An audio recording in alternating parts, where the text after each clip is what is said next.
Boa noite a todos. Queria recebê-los com muita alegria nessa tarde de hoje para o nosso 11º encontro do Book Club do GENAM, o Grupo de Estudos e Pesquisa em Narrativa e Medicina da USP, da Universidade de São Paulo.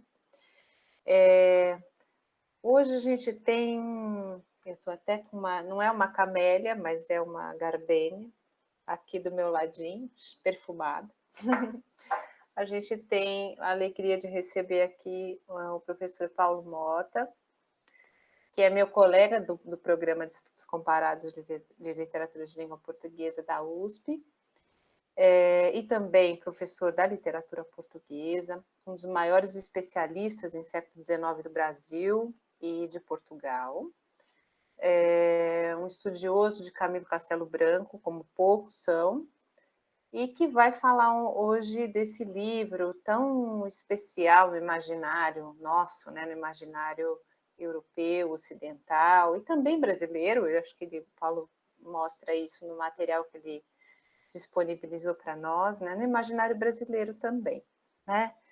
Então, eu queria dizer que eu estou super feliz de ter o Paulo aqui conosco hoje, dele ter disponibilizado esse tempo dele aqui com a gente, né? Eu já dei uma espiadinha no material que ele traz para nós e posso dizer que é um material muito rico, né? É quase que um tesouro, né? O Paulo tem feito, ao longo da carreira dele, muitas pesquisas nessa relação Brasil-Portugal-França, nessa triangulação Brasil-Portugal-França. Atualmente, assim, pesquisou demais em Portugal, atualmente tem feito várias pesquisas na França, em Paris, sobre as relações entre a literatura portuguesa, brasileira e francesa.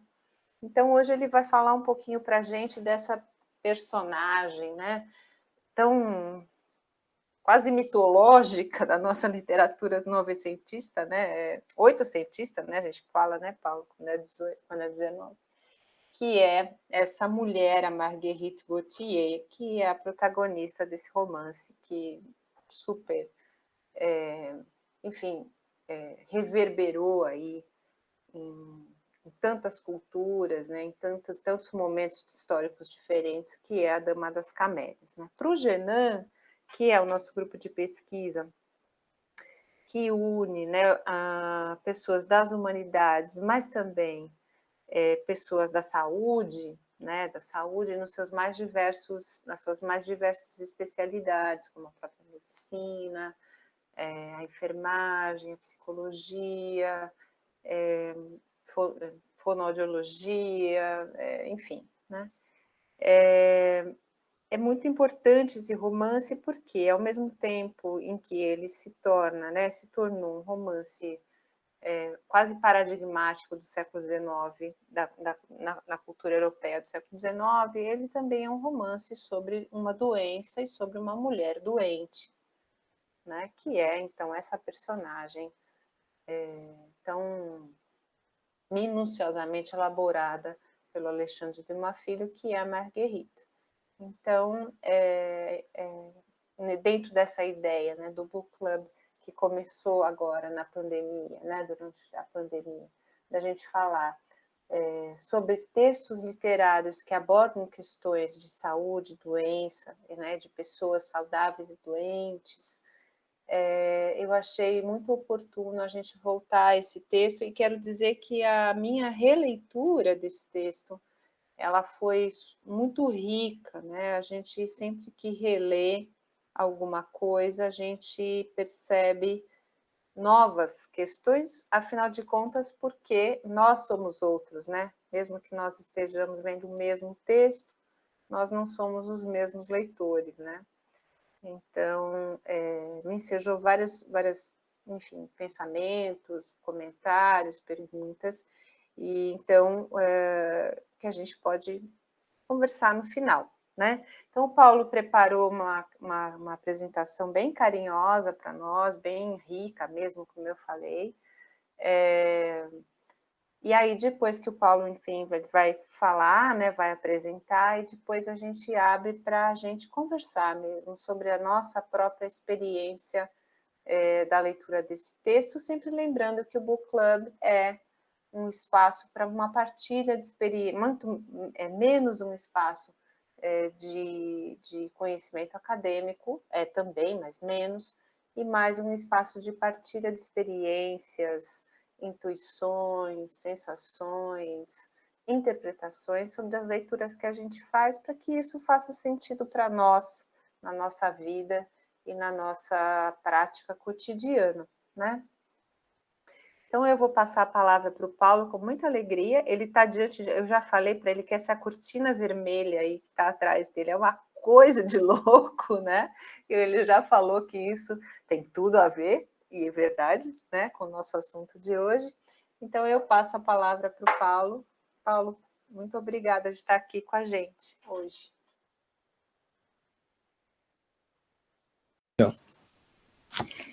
Obrigado, Fabiana. Estão me ouvindo? Sim? Está tudo bem? Eu agradeço o convite. Eu agradeço o convite.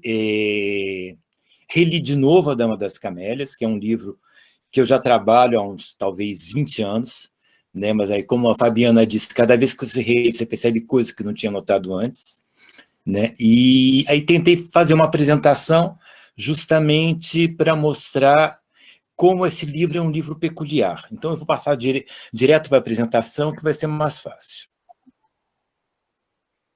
Vamos ver se eu consigo. Isso, é aí mesmo, que eu me lembro.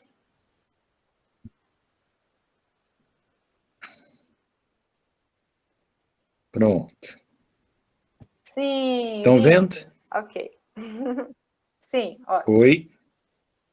Tá bom. Então, vamos lá. Eu vou falar da Dama das Camélias, e eu vou começar falando não propriamente da Dama das Camélias, só explicar a estrutura do que eu vou apresentar. Sempre que eu fizer algum comentário, eu coloquei em negrito. Tá? Então, as partes que não estão em negrito são texto de outras pessoas. Se a gente colocar no Google, como eu coloquei aqui, Marie de Plessis, a gente vai encontrar referências sobre ela. Vou falar rapidinho sobre isso. Vou ler o primeiro trecho, eu coloquei primeiro em francês e depois eu coloquei em português. A Traviata, Violeta Valéry, Marguerite Gautier, Marie de Plessis, diverge Alexandre Dumas Filho, de Dumas Filho, a vida real. Quantos nomes para essa mulher que se transformou numa legenda? Quem foi a verdadeira Traviata? E pouco depois, nessa mesma página, o autor escreve: Alexandre Dumas Filho foi um dos amantes de Marie de Plessis. Eles tiveram uma relação de... Preciso baixar a tela, senão... Não consigo ler inteira, mas tudo bem. Tiveram uma relação de 1844 a 1845, que ele acabará por romper porque ele não tinha dinheiro para mantê-la. E quem escreveu o texto diz que, para que os leitores não tivessem dúvida, ele colocou no nome do protagonista do seu livro, Armand Duval, que tem as mesmas letras de Alexandre Dumas. Bem, o que ele está insinuando aqui, né, é que, de fato, o personagem principal da Dama das Camélias é uma reprodução do Alexandre Dumas. Eu coloquei uma foto da Marie de Plessis. De fato, a situação é mais complexa. O leitor é levado a crer que o narrador é o próprio Alexandre Dumas Filho. Assim, é como se ele se dividisse em dois. É o narrador e, ao mesmo tempo, o personagem principal, que ficcionaliza a relação que Dumas Filho teve com Marie de Plessis. Vocês estão me ouvindo? Perfeitamente. Ah, tá. Eu fico em dúvida, porque como eu não estou me vendo... Tranquilo, perfeito. Então, vamos lá. Qualquer coisa a gente avisa, pode deixar. E aí, já no começo do livro, o narrador fala que ele não é o personagem principal, ou seja, ele está narrando uma história que não tem a ver com ele. E aí ele fala o seguinte: sou da opinião que só se pode criar personagens quando já se estudou muitos seres humanos, assim como se pode falar uma língua na condição de tê-la aprendido a sério. Não tendo ainda atingido a idade em que se pode inventar, contento-me em relatar. Exorto o leitor a se convencer da verdade dessa história, da qual todos os personagens, com exceção da heroína, ainda vivem. Aliás, em Paris, há testemunhas da maior parte dos fatos que aqui compilo, e que poderiam confirmá-los, não fosse o meu testemunho suficiente. Faço uma pequena pausa na leitura, quer dizer, ele está usando um tópico que é muito habitual na época, que é do manuscrito encontrado. Aqui não é um manuscrito, mas ele vai encontrar uma pessoa que vai contar para ele uma história que vai possibilitar que ele escreva o livro. Aí continua. Devido a uma circunstância toda especial, apenas eu posso descrevê-los, pois apenas eu fui o confidente dos últimos detalhes sem os quais seria impossível fazer o relato interessante e completo. Ora, eis como esses detalhes chegaram ao meu conhecimento. No dia 12 do mês de março do ano de 1847, eu vi na Rua Laffitte um grande cartaz amarelo anunciando um leilão de móveis de curiosos objetos de valor. Tratava-se de uma venda póstuma. O anúncio não indicava quem era a pessoa morta, mas o leilão aconteceria na Rua Danton, número 9, do meio-dia e 5 horas do dia 16. Eu coloquei do lado a foto, porque, de fato, quando a Duplessis morreu, os bens dela foram vendidos, foram a leilão, e o cartaz existe, quer dizer, o cartaz era esse.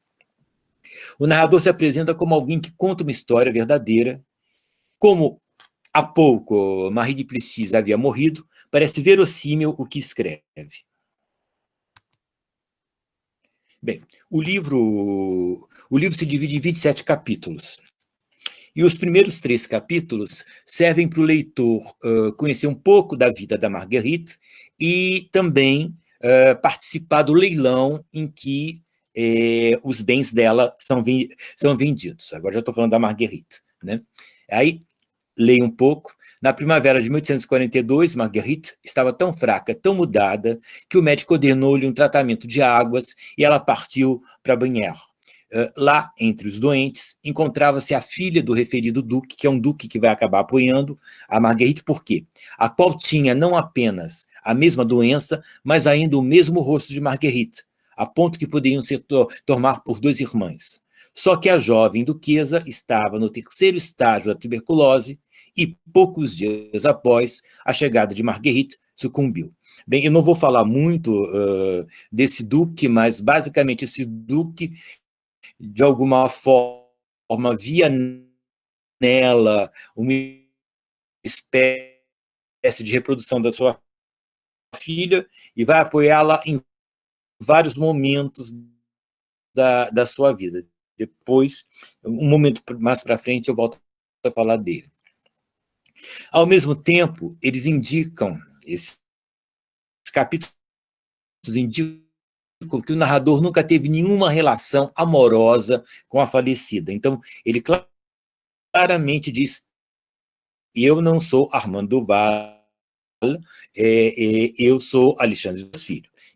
Ainda que o recibo da minha compra não se encontrasse entre os objetos, seja, ele nunca foi amante dela, essa indulgência incidia a pensar na sua morte talvez mais do que ela merecia que eu pensasse.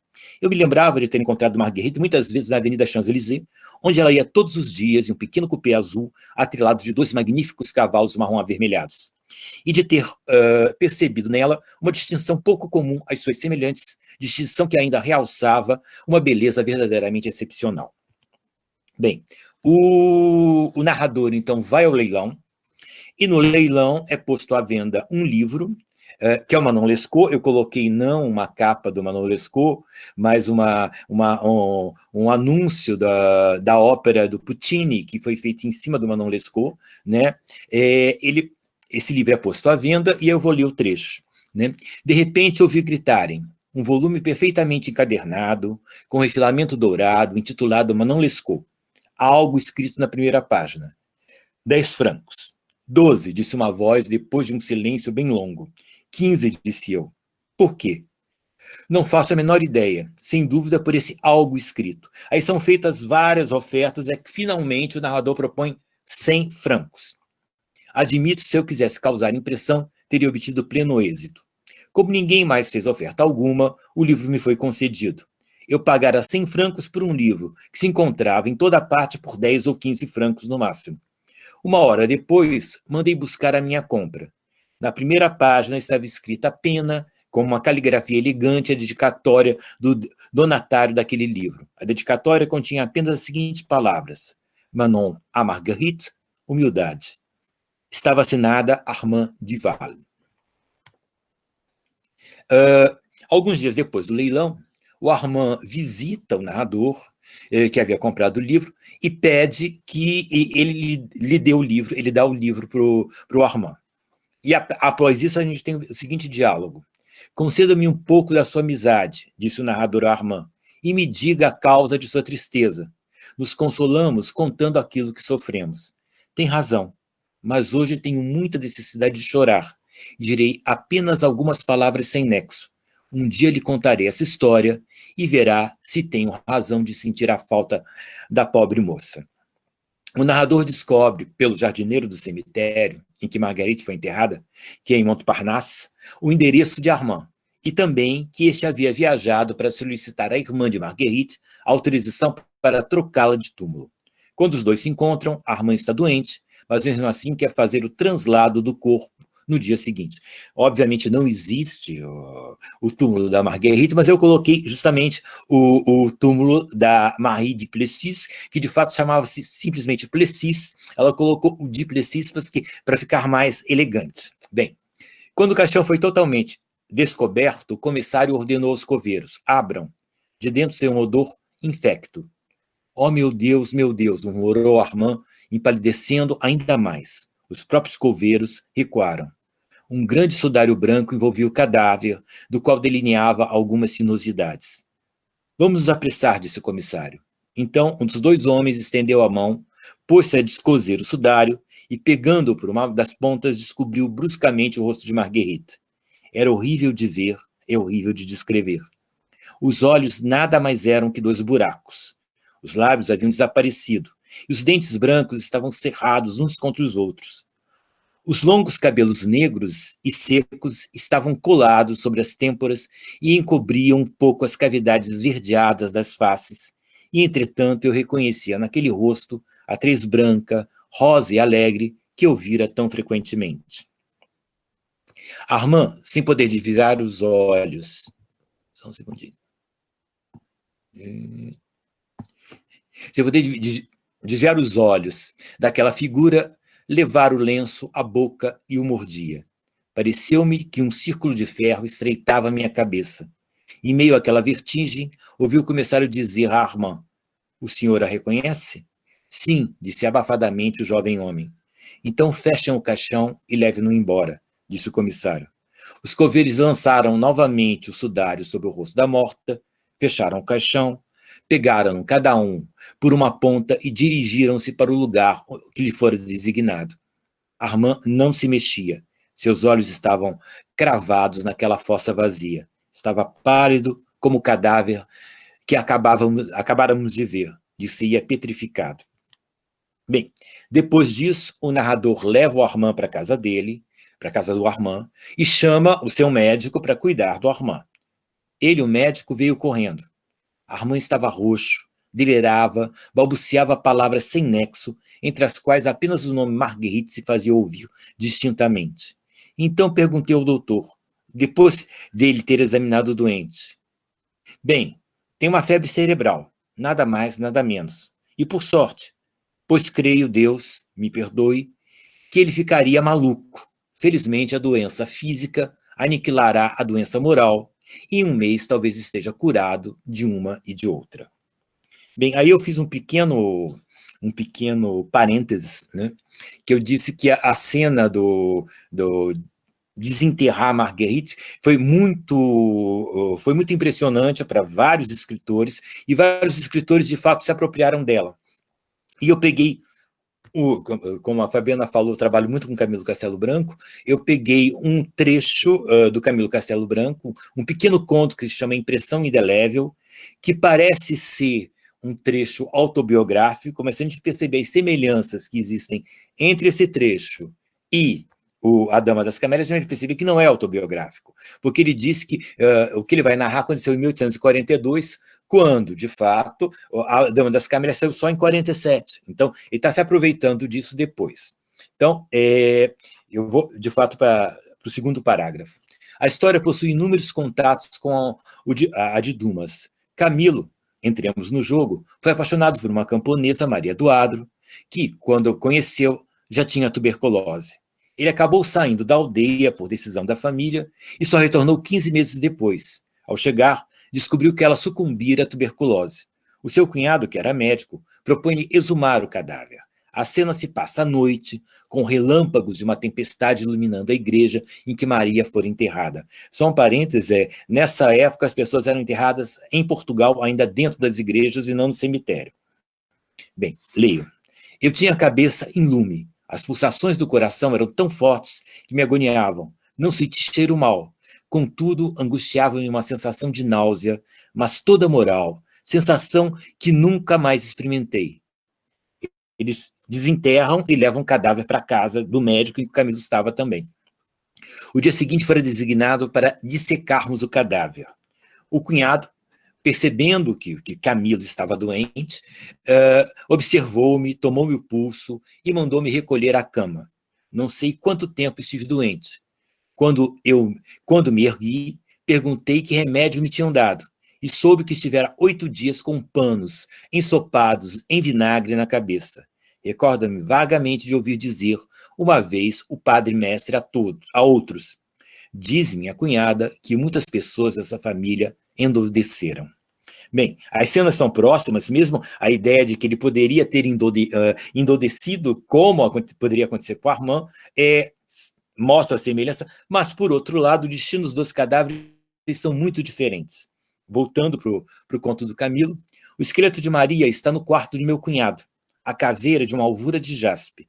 Os dentes conservam o verniz de esmalte. Essa breve narrativa de Camilo mostra como ele faz, como por sinal é habitual em suas narrativas, um deslocamento dos temas românticos. Aqui também temos amor, tuberculose, a exumação de um cadáver. Mas, num claro rebaixamento, o cadáver da amada transforma-se apenas num adorno para o quarto de seu cunhado médico, que talvez o utilizasse em seus estudos, muito diferente do significado que tivera para Armand. Bem, voltemos para a Dama das Camélias. Armand só começa a se recuperar 15 dias depois. O narrador ficou com ele durante todo esse período. No capítulo 7, o primeiro começará a contar a sua história com Marguerite. Então, cito, foi mais ou menos nesta época do ano e na noite de um dia como este que conheci Marguerite, disse Armand, dando ouvidos aos seus próprios pensamentos e não àquilo que eu falara. É preciso, entretanto, que eu lhe conte essa história. E aí eu coloquei em amarelo, porque isso se relaciona com aquele trecho que eu também coloquei iluminado em amarelo, em que ele disse que só ele sabia de coisas para poder contar a história. Você fará dela um livro no qual ninguém vai acreditar, mas talvez seja interessante de ser escrito. É uma história bem simples, acrescentou então, e que relatarei seguindo a ordem dos acontecimentos. Se fizer algo dela mais tarde, está livre para contá-la de outro modo. Eis o que ele me confidenciou, e, quando muito, mudei algumas palavras daquele relato comovente. Então, o narrador está aqui nos confirmando que ele foi, de alguma forma, alguém que ficou sabendo de uma história contada por uma pessoa que viveu essa história. Então, que essa história não tem nada a ver com esse narrador, ele está só reproduzindo essa história. Eu falei o seguinte, foi um livro, Manon Lescaut, que fez que os dois se aproximassem, o narrador e o Armand. Foi a doença que permitiu que ficassem amigos. E foi essa amizade que deu a possibilidade ao narrador de escrever o livro que nós estamos lendo. Voltaremos a isso mais tarde. Se foi a doença que aproximou o protagonista do narrador, também foi a doença que permitiu a aproximação entre Armand e Marguerite. Ele a viu pela primeira vez na ópera, se apaixonou imediatamente por ela, mesmo sabendo que era uma cortesã. Ele a vê à distância várias vezes. Então, várias vezes ele vê no Champs-Élysées, quando ela passeia, etc e tal. Aí volto para o livro. Mas 15 dias passaram-se sem que eu tornasse a vê-la em qualquer lugar. Encontrei-me com Gaston, que era um amigo dele, a quem pedi notícias dela. O Gaston fala, a pobre moça está bem doente, respondeu. O que ela tem? Ela sofre dos pulmões, e como levou uma vida que não ajudou a curá-la, está de cama e morrendo. O coração é uma coisa estranha. Fiquei quase feliz devido à doença. Todos os dias eu ia saber notícias da doente, sem, entretanto, me anunciar ou deixar meu cartão de visitas. Cerca de 2 anos depois, quer dizer, ele passa 2 anos depois que ela teve doente. Cerca de 2 anos depois, ele vai viajar, etc., retorna. Ele acaba indo à casa dela, de Marguerite, acompanhada por Gaston e Prudence, uma ex-cortesã que virara modista e que era vizinha de Marguerite.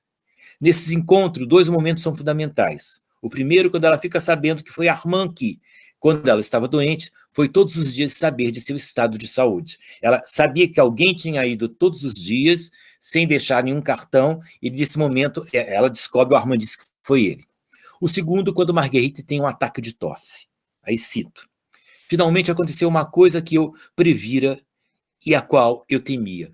Ao término do jantar, Marguerite, estamos 4 jantando. Ao término do jantar, Marguerite foi tomada por um acesso de tosse, mais forte que todos aqueles que tivera desde que eu estava lá. Pareceu-me que seu peito rasgava por dentro.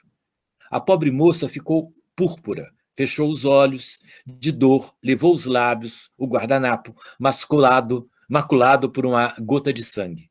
Então levantou-se e correu até o banheiro. O que tem, Marguerite? Perguntou Gaston. Ela riu demais e está cuspindo sangue, disse Prudence. Ah, não é nada, acontece todos os dias. Ela vai voltar. Vamos deixá-la sozinha. Ela prefere assim.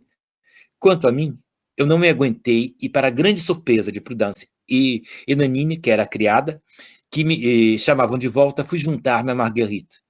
Jogada sobre um grande canapé, com vestido desfeito, ela tinha uma mão sobre o coração e deixava cair a outra. Sobre a mesa havia uma cumbuca de prata com água pela metade. Essa água estava rajada de filetes de sangue. Marguerite, muito pálida e com a boca entreaberta, tentava retomar o fôlego. Aproximei-me, sem que ela fizesse um movimento, sentei-me e tomei a sua mão. Ah, é você? Disse-me ela com um sorriso. Parece que eu tinha o rosto transfigurado, pois ela acrescentou, também está doente? Não, mas e você? Você ainda está com dor? Muito pouca, e secou com um lenço as lágrimas que a tosse fora vir aos seus olhos. Agora já estou acostumada com isso. A senhora está se matando, madame, disse-lhe então com uma voz emocionada. Queria ser seu amigo, seu parente, para impedi-la de fazer mal a si própria desse jeito. Tomei sua mão e levei aos lábios, molhando-a sem querer, com 2 lágrimas há muito contidas. Ora, não seja infantil, disse ela, tornando a sentar-se junto a mim. Está chorando, o que há? Devo parecer muito tolo, mas o que acabo de ver me fez um mal horrível. Como o senhor é bom. Emocionada pelo cuidado que Armand lhe demonstrara, ela propõe a ser sua amante, indicando as condições para isso. Ela fala, pois bem, se me prometer fazer todas as minhas vontades sem dizer uma palavra, sem me fazer uma observação sequer, sem me questionar, talvez eu o ame. Tudo o que quiser, mas estou avisando, quero ser livre para fazer o que eu bem entender, sem lhe dar a menor explicação sobre a minha vida. Faz tempo que busco um amante jovem sem vontades, apaixonado sem desafios, amado sem direitos. Jamais consegui encontrar um. Se dedico-me a tornar um novo amante agora, se decido-me a tornar um novo amante agora, quero que tenha essas 3 qualidades bem raras, que seja confiante, submisso e discreto. Os 2 se tornam amantes, mas Armand não consegue fazer o que prometeu.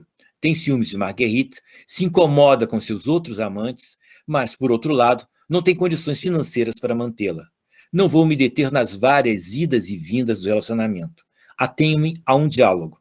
Um momento em que, mais uma vez, o Armand está com ciúmes da Marguerite, porque tentou encontrá-la, ela estava com um amante em casa, ela disse para a criada não abrir a porta, ele ficou com raiva, ele foi embora, depois voltou de novo. E ele fala o seguinte, olha, Marguerite, não quero passar por muitas delongas para chegar àquilo que quero dizer-lhe. Sinceramente, você me ama um pouco que seja? Muito. Então, por que me enganou? Meu querido, se eu fosse a Madame Duquesa fulano ou Beltrana, se eu tivesse 200.000 libras de renda, se fosse sua amante e tivesse um outro amante além de você, aí teria o direito de me perguntar por que eu lhe enganava. Mas sou a senhorita Marguerite Gautier, tenho 40.000 francos de dívidas, nenhum centavo de patrimônio e gasto 100.000 francos por ano. Sua pergunta torna-se vã e a minha resposta inútil. Bem, eu coloquei do lado aí, primeiro, talvez o filme mais conhecido da Dama das Camélias, que de fato chama Camila, que é com a Greta Garbo, e coloquei também o que chamava na época um caso especial, feito pela Rede Globo, que se chamou A Dama das Camélias, de 1972. Eu tinha 13 anos quando eu vi isso daí, eu nasci em 59, e com a Glória Menezes e o Cláudio Cavalcante. Bem, essa fala da Marguerite começa a mostrar um aspecto que vai para além da doença, que vai para além do amor e que vai ser muito importante, que é o dinheiro, né? E a gente vai perceber que isso vai ficando cada vez mais importante. Depois de algumas peripécias, Marguerite rompe com o velho duque, aquele duque que a mantinha porque ela era parecida com a filha dele, que havia morrido, pois ela lembrava de sua filha. Bem, algum tempo depois, Prudence retornou. Eu estava no fundo do jardim. Sim, eles estão morando numa pequena casa na província. Algum tempo depois, Prudence retornou. Eu estava no fundo do jardim. Quando a vi entrar, ela não me viu. As duas mulheres foram para a sala e me pus a escutar. Então, perguntou Marguerite. Então, falei com o duque. E o que ele disse? Que ficou sabendo que vive publicamente com o senhor Armando Duval e que que isso ele não lhe perdoará. Que Marguerite deixe esse jovem, disse-me ele, e, como antigamente, lhe darei tudo o que ela quiser, senão ela terá de renunciar a me pedir que seja. Você respondeu? Que comunicaria a você a decisão dele. Marguerite parecia pensar, pois não respondeu. O coração batia-me violentamente à espera de sua resposta.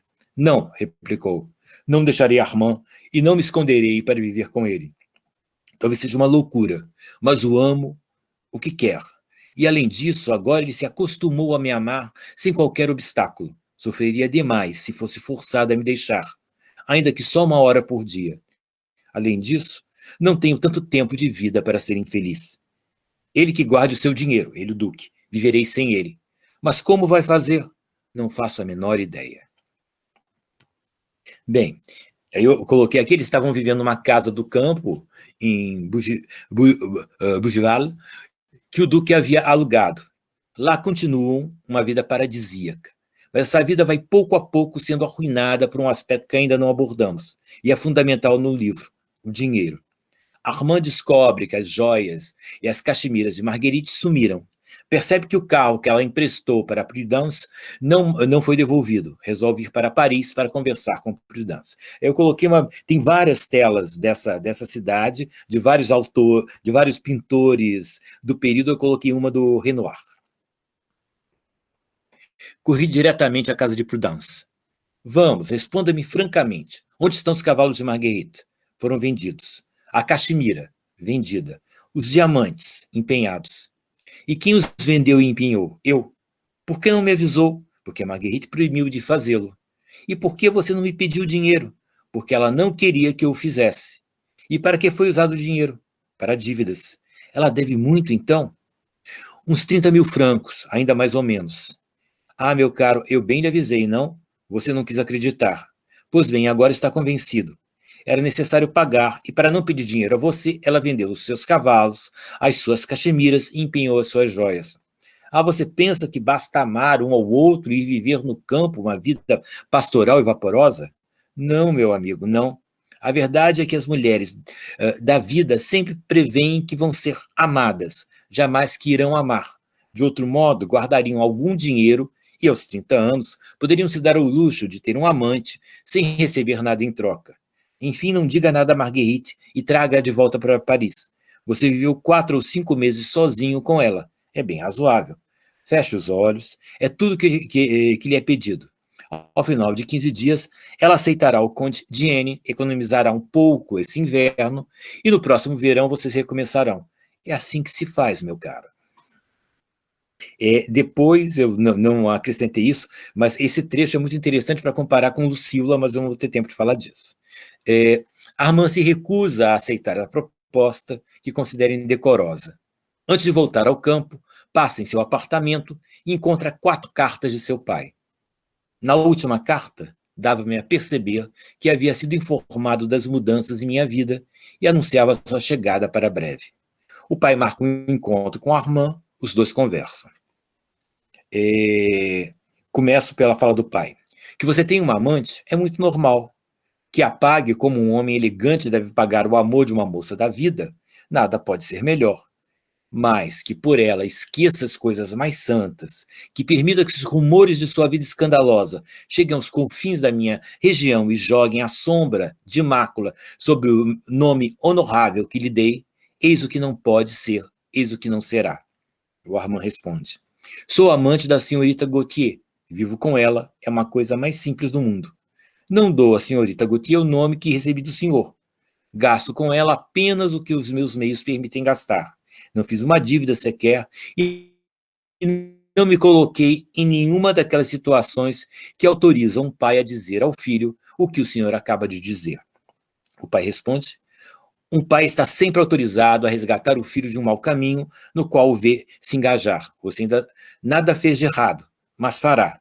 Você deixará sua amante.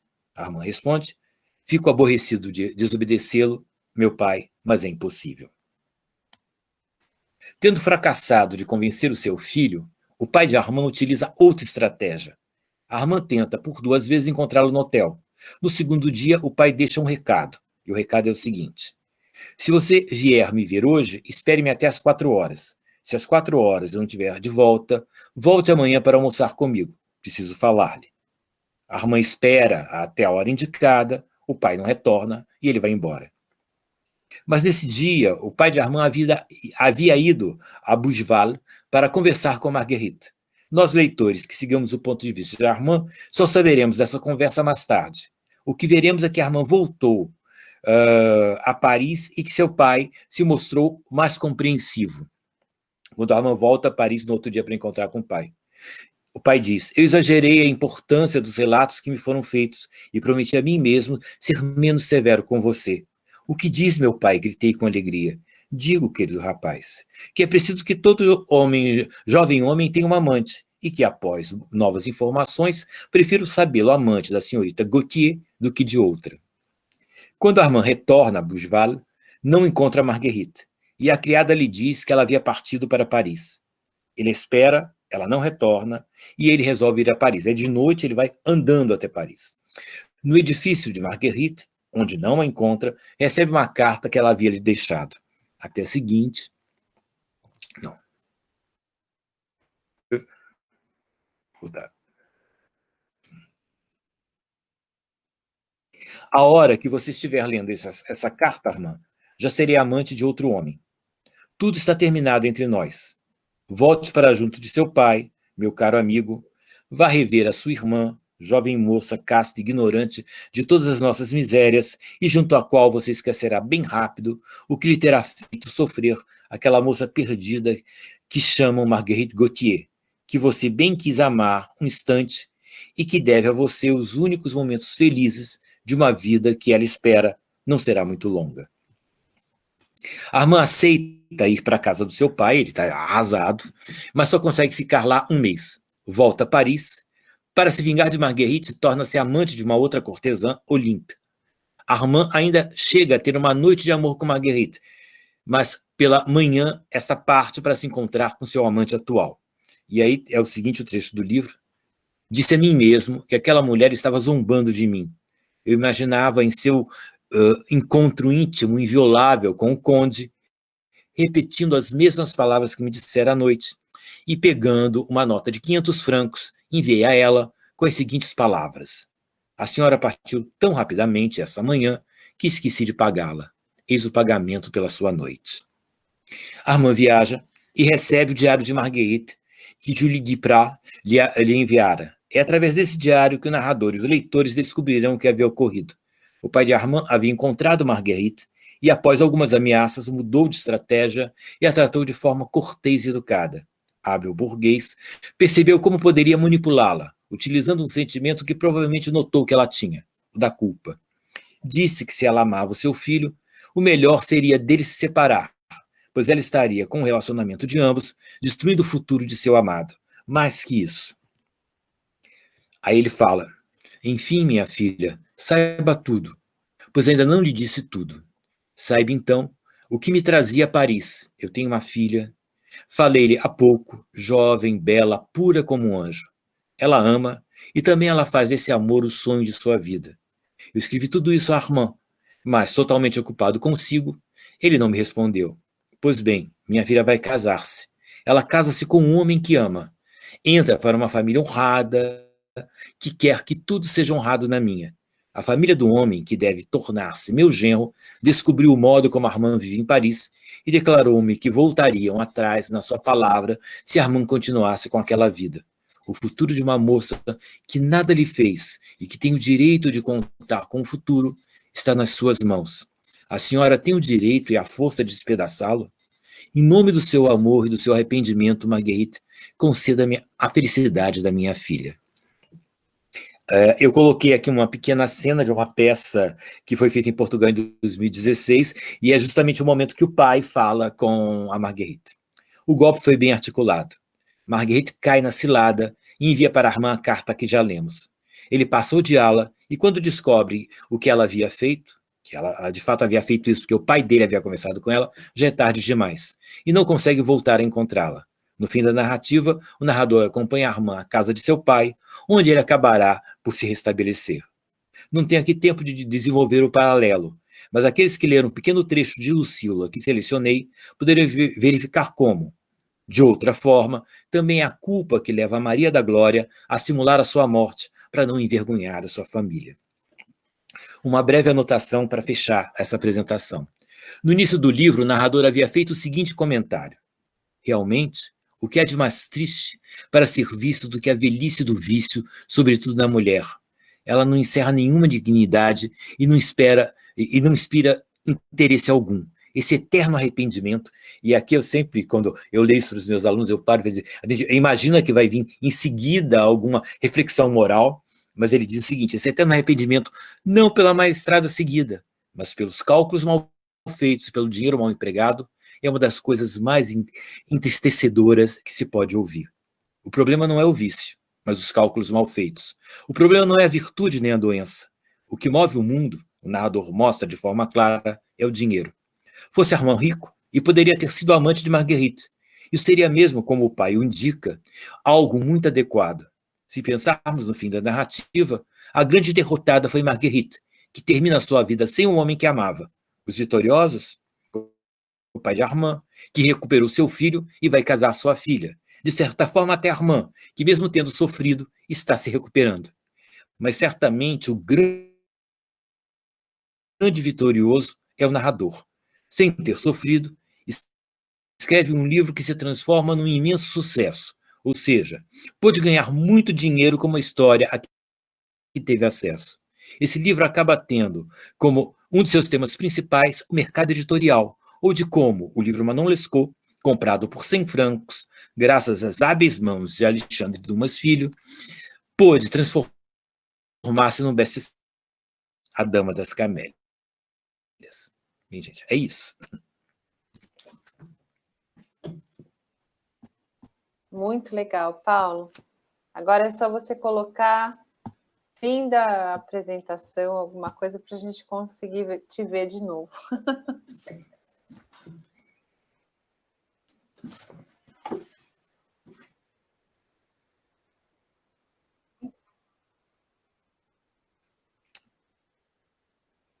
Deixa eu parar a Isso. apresentação. Pronto, agora a gente te vê outra vez. Ah, sim. Isso. Sim, sim. Então, gente, eu tenho várias colocações, mas eu queria primeiro, como eu sempre faço, ouvir as pessoas que também leram, também quiserem comentar. Então, fiquem à vontade, tá? Para fazerem suas colocações e comentários, as pessoas que estão aqui hoje.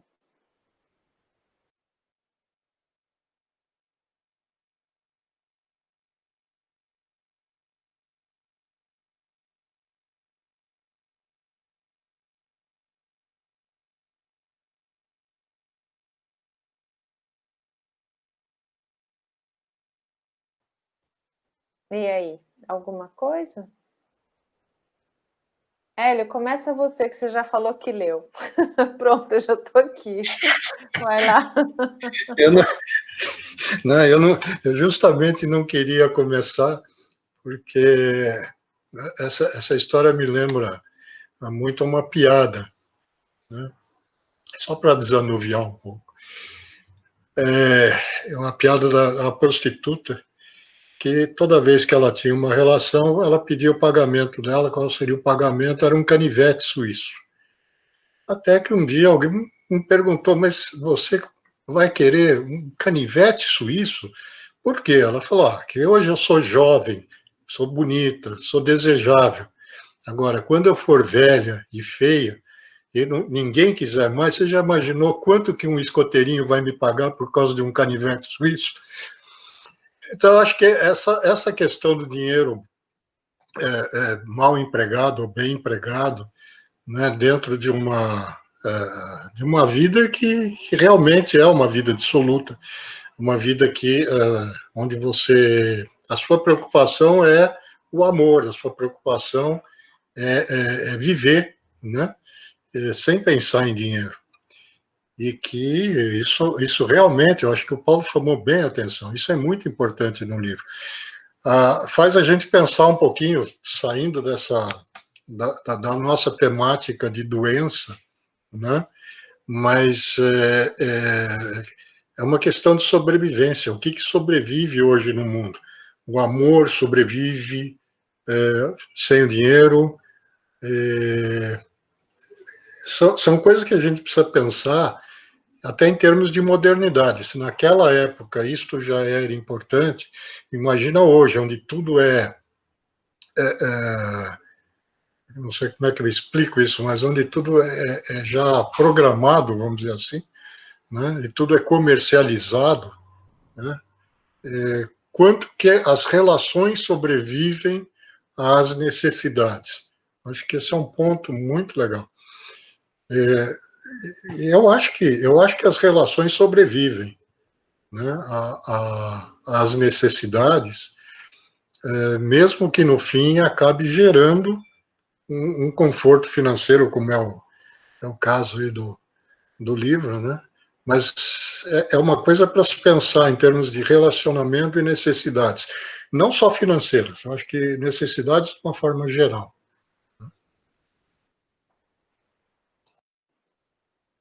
Sim. Não sei o que o Paulo acha disso. Vamos ver. Vamos ver. Já estou falando.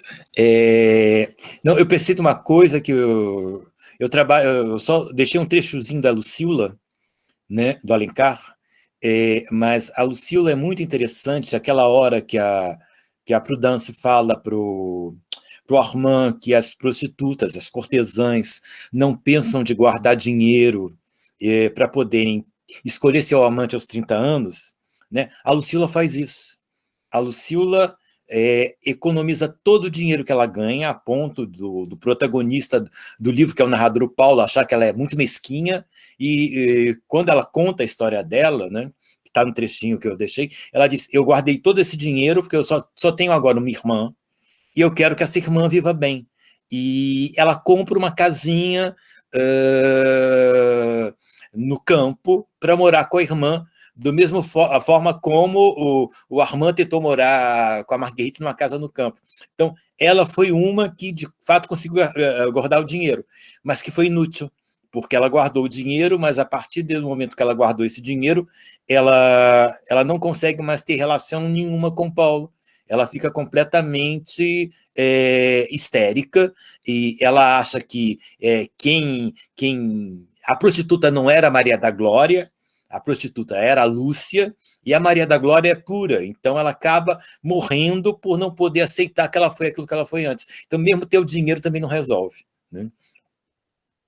É tão interessante isso, porque faz tempo que eu li Lucila e é um dos meus livros preferidos do Alencar.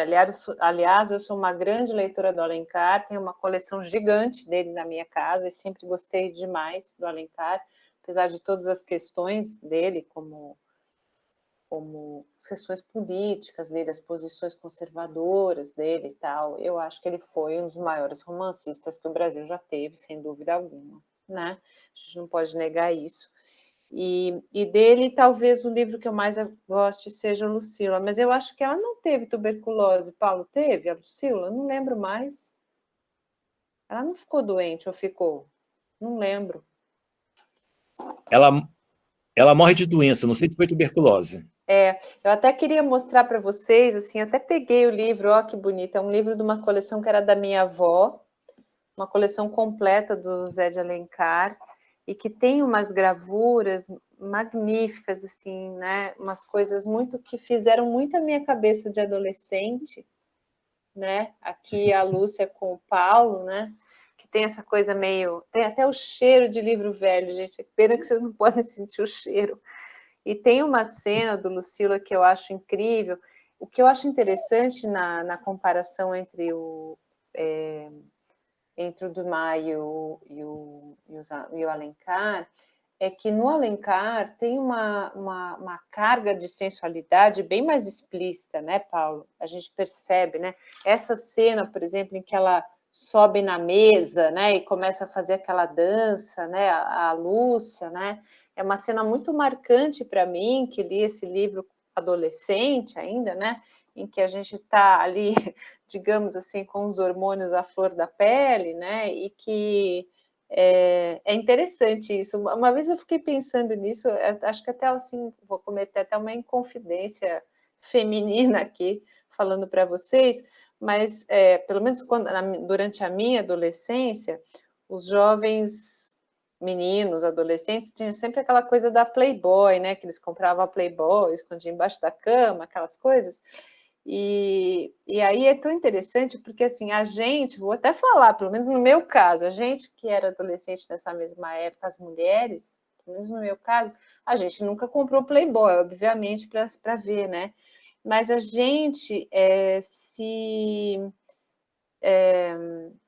se abastecia, vamos dizer, desse imaginário mais sensual com romances e com romances até assim, esses que a gente comprava em banca de revista, né? Que às vezes tinha uma carga de sensualidade maior, quer dizer, não era uma coisa tão ligada à questão do visual e de uma sexualidade mais explícita, mas a gente também tinha uma curiosidade, né, enquanto adolescente, em relação a essas coisas, e essa cena do Lucila que eu li com os meus, sei lá, talvez 16 ou 17 anos, foi uma coisa que me causou muita impressão, né? Então tem essa questão que me parece que o Alencar pesa mais na carga da sensualidade do que o próprio Dumas, né? Mas essa coisa do dinheiro, realmente, ela é uma coisa muito fundamental, né? Eu acho que nos dois escritores, tanto um quanto o outro, né? Não sei o que o Paulo pensa disso. Mas a gente comprava Playboy por causa das matérias. Ah, tá, eu acredito, é lógico.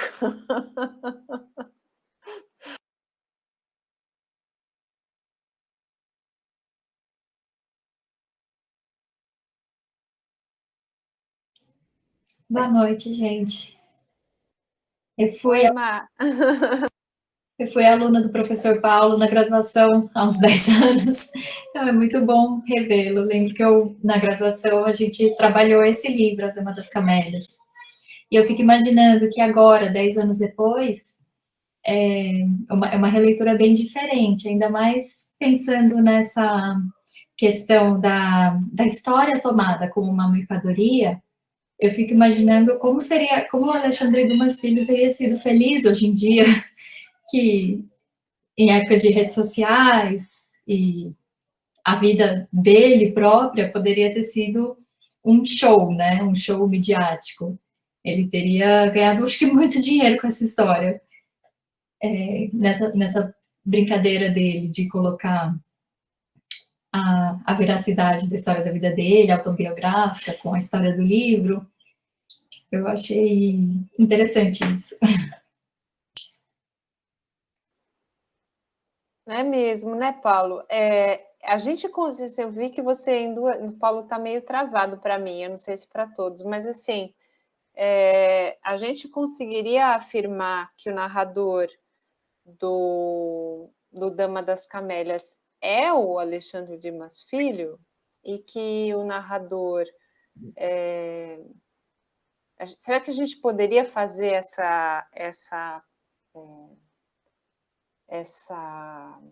esse sinal de igual, quer dizer, um é o outro? Como é que é isso?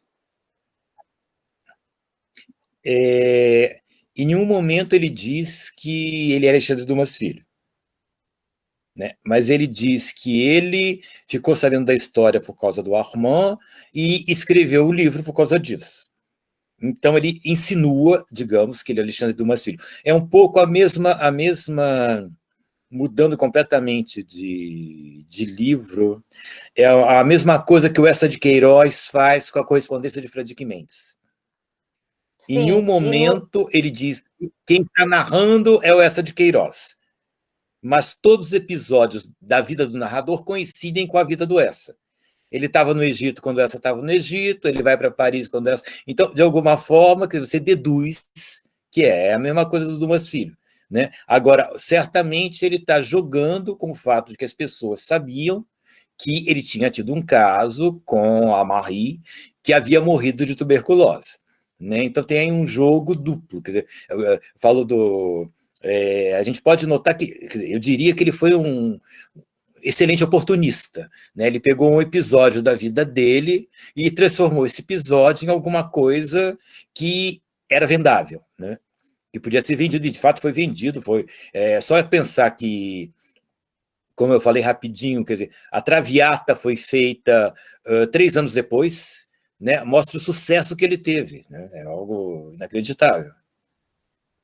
Sim, né? E uma readaptação disso ao longo dos séculos, né? Isso que a Marina estava falando, eu acho que cabe bem, quer dizer, acho que se fosse hoje, ele seria um youtuber de sucesso, né? Com mais de 1 milhão de seguidores, ou então, sei lá, uma estrela do Instagram, né? Nesse sentido. O que me leva até a comentar um pouco a questão do livro, né? Ao retomar, por exemplo, se a gente lê Lucila, a gente vê, né, que apesar da gente ter... Obrigada, Rita. Apesar da gente ter uma analogia bem íntima, né, entre as histórias e tudo mais, uma intertextualidade bem evidente, né, a gente percebe que no Lucila, pelo menos na minha leitura, a história que se destaca é a história da Lúcia, né? Então, ela é a personagem protagonista, ela é a personagem mais focada, etc. e tal. Quando a gente lê e relê o Dama das Camélias, é muito interessante, porque a apropriação que foi feita desse livro coloca a Marguerite Gautier como a grande personagem. Então, se a gente olha o filme, por exemplo, né, a questão de colocar a Marguerite na interpretação da Greta Garbo, que era a grande artista de Hollywood dos anos 30 e tudo mais, jogam os holofotes, né, na figura dessa personagem da mulher. Mas se a gente vai ler o livro, e eu acho que você colocou isso super bem, Paulo, na leitura do livro, o grande personagem não é a mulher, é ele, é o Armand Duval, né? E é, ao mesmo tempo, o personagem que se torna um subnarrador, né? Porque a narração, ela é sublocada, vamos dizer assim, né? Ao Armand. Então, assim, esse narrador, que a gente não sabe o nome, que a gente pode talvez identificar com o próprio romancista, num jogo muito romântico, né, entre ficção e verdade, né, aquilo que eu conto realmente aconteceu, esse jogo meio voyeur, né, que a gente tem no romantismo, que a gente tem hoje em dia também, né, esse narradorzão, vamos dizer assim, que é o que dá o esqueletão da história, mas a gente tem um subnarrador sem o qual a história não aconteceria, que é o próprio Armand. Então, chega uma hora em que ele subloca, né, a narração, falar que agora aqui a gente vai contar a história que o Armand está contando, e se não fosse essa história, talvez o livro não fosse tão Interessante.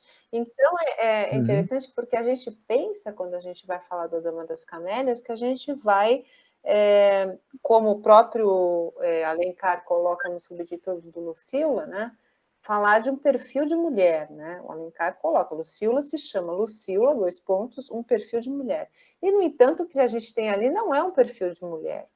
Talvez mais do que um perfil de mulher, a gente tem um perfil de um homem, né? De um homem típico do século XIX, com as questões que se colocam ali, né? Então, mais do que um feminino, que para mim, nessa releitura, que a Flora, para mim, é um masculino, né? E muito frágil, né? Uma masculinidade bastante frágil, com grandes dificuldades de lidar com tantas questões que se colocam ao ser homem, né? Nesse momento, né? Me parece que tem muito a ver com essa coisa, né, da questão do sucesso, da necessidade do dinheiro, né, da imposição social, daquilo que o nome representa, no sentido de que, bem, se você tomar certas atitudes que são consideradas desonradas, você desonra o nome da família, que tem uma série de coisas que se colocam em relação ao masculino, né? É bem interessante isso, me pareceu.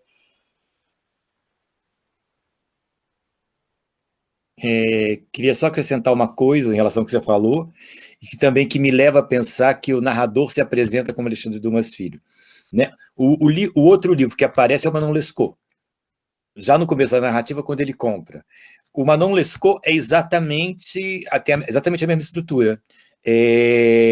O Abade Prévost encontra o Chevalier de Grier, e o Chevalier de Grier que vai contar para ele a história da Manon Lescaut, né?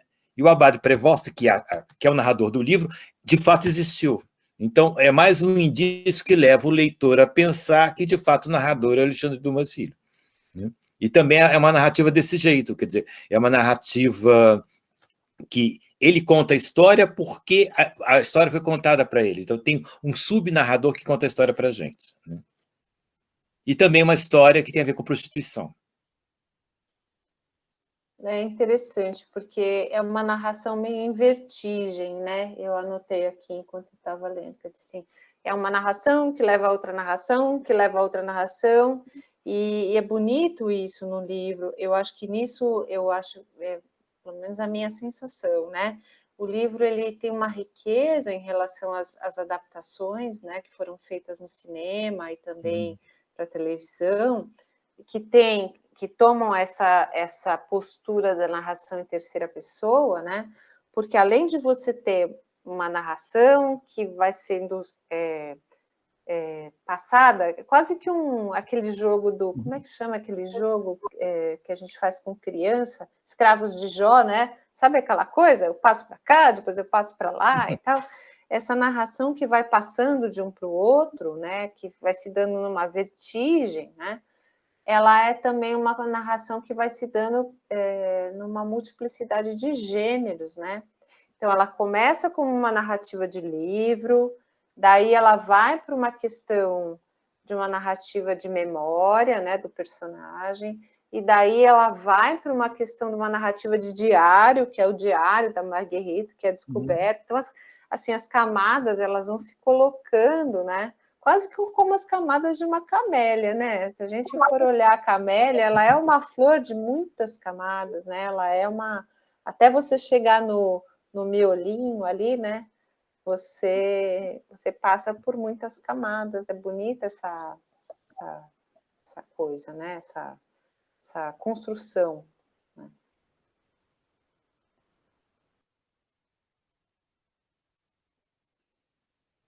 O que vocês dizem, minha gente?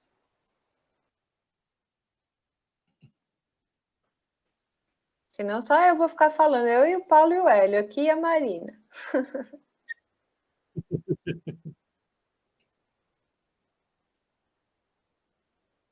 Não? Ninguém? Então eu vou continuando, tá? Eu vou colocando as minhas coisas aqui. Então, essas camadas. Outras camadas que eu também percebi no texto são as camadas do tempo, né? Então, você vê, se tem uma camada de narração que vai se desfolhando, assim, a gente tem uma camada de gêneros que vão se desfolhando também. E essa imagem é bonita, né? Porque se a gente for... Eu até no final, quando eu estava anotando as minhas coisas, eu falei assim, o que será essa metáfora da camélia, né? Tudo bem, eu volto aqui com a minha queridinha aqui, bonitinha, cheirosinha. Mas, assim, é isso, né? Não tinha me atinado com essa relação entre essa flor, que ela é cheia de camadas, e todas essas camadas que vão se colocando no livro, né? Porque tem a camada da narração, tem a camada dos gêneros, né? E tem as camadas do tempo também, né?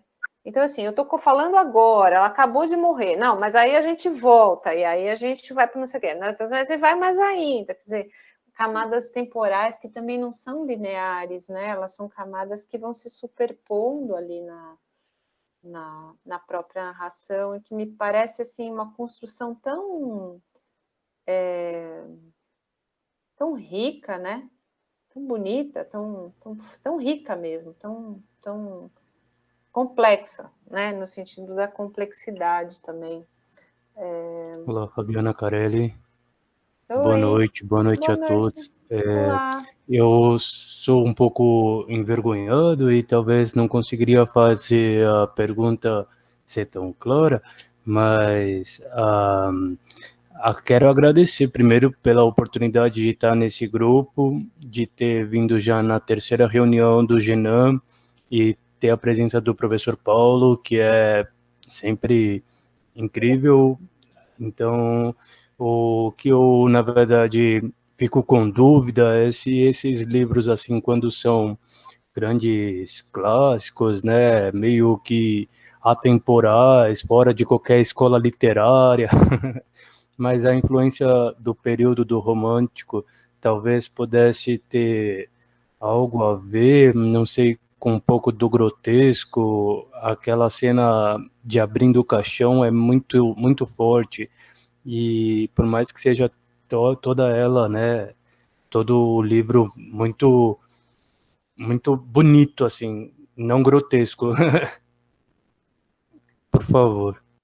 Super boa sua questão, cara. Muito obrigada, viu? E não precisa ter vergonha, aqui estamos todos para participar e falar, viu? Que bom que você está aqui. Obrigada pela sua participação.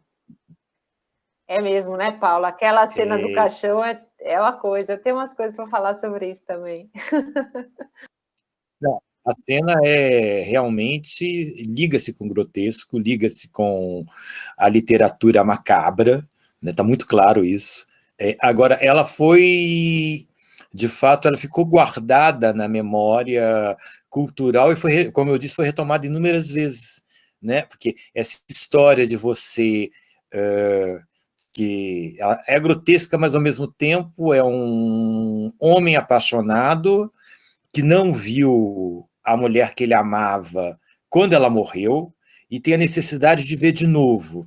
E quando ele vê, o que sobrou dela é absolutamente indescritível, né? O narrador faz questão de dizer que ela não tem mais olhos, que a face está esverdeada, quer dizer, não sobrou nada, quer dizer, um pouco mostrando ela que era lindíssima e que ganhava muito dinheiro com a sua beleza, agora não sobrou nada, é bem grotesco, e isso é reforçado no pequeno episódio que eu coloquei do Camilo, que no episódio do Camilo esse grotesco é levado ainda para o que está acontecendo em volta, quer dizer, ele desenterra a que foi amada dele durante uma tempestade, com os raios iluminando a igreja em que ela é desenterrada. Então tem muito a ver com a literatura gótica produzida na Inglaterra no começo do século XIX, então tem a ver com Anne Radcliffe e outros escritores dessa época, né? Eu acho que sim. Agora, por outro lado, é coisa que o público gostava, né? Então, eu acho que, de alguma forma, o que a Fabiana falou, que a sensualidade é menos importante na Dama nas Camélias do que na Lucíola, eu acho que, entre outros motivos, porque o Dumas Filho queria escrever para um público muito amplo.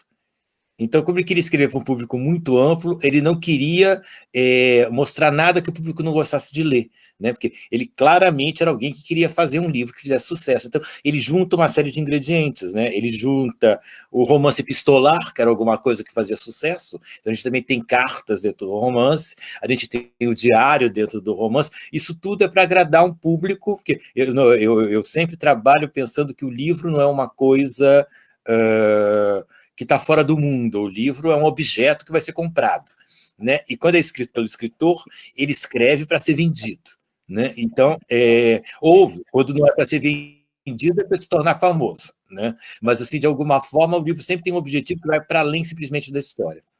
Era isso. E você acha, Paulo, esse aspecto para mim é novidade, eu nunca tinha pensado nesse aspecto, mas o Dumas Filho tinha especificamente, porque tem escritores que escrevem mais, vamos dizer assim, pelo bem da sua expressão, ou seja, eu tenho isso para falar e eu quero falar isso, não importa quem vai me ler, eu vou falar isso. Agora, tem outros escritores que são mais, como a Fabi falou agora, escritores de mercado, né, que tentam adequar a sua expressão e o seu assunto ao público para poderem alcançar um público maior. Eu acho que agora a gente não fala mais isso, né? Mas quando eu era mocinha, que nos anos 70 e 80, a crítica fazia essa grande distinção, né? Entre o escritor de mercado e o escritor artista, né? Você acha que o Dumas Filho era um escritor que queria ser um escritor de mercado? Eu vou fazer 2 comentários que não respondo diretamente e depois eu respondo. Em Portugal, até os anos 90, o Saramago era muito mal visto porque ele vendia muito.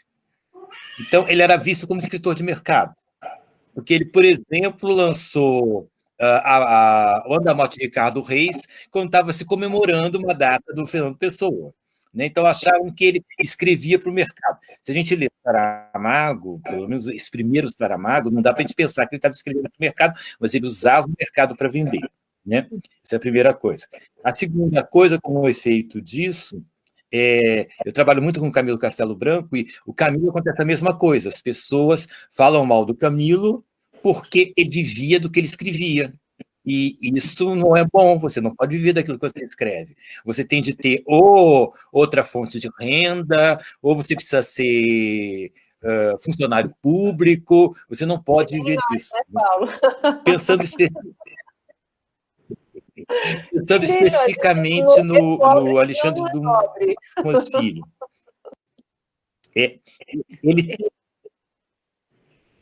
Eu quero fazer uma pergunta. Pensando especificamente no Alexandre Dumas Filho. Não acabou ainda, desculpa, eu que interrompi.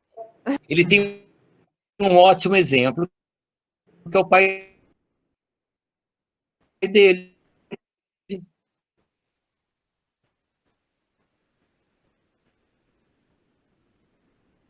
Não pode fazer. Cortou um pouquinho, Paulo.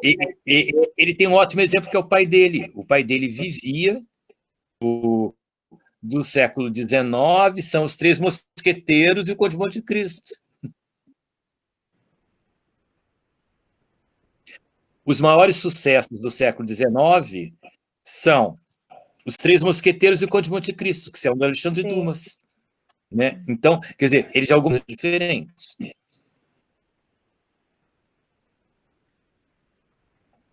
Sim, fala, Fabi. Alguém ia fazer uma pergunta?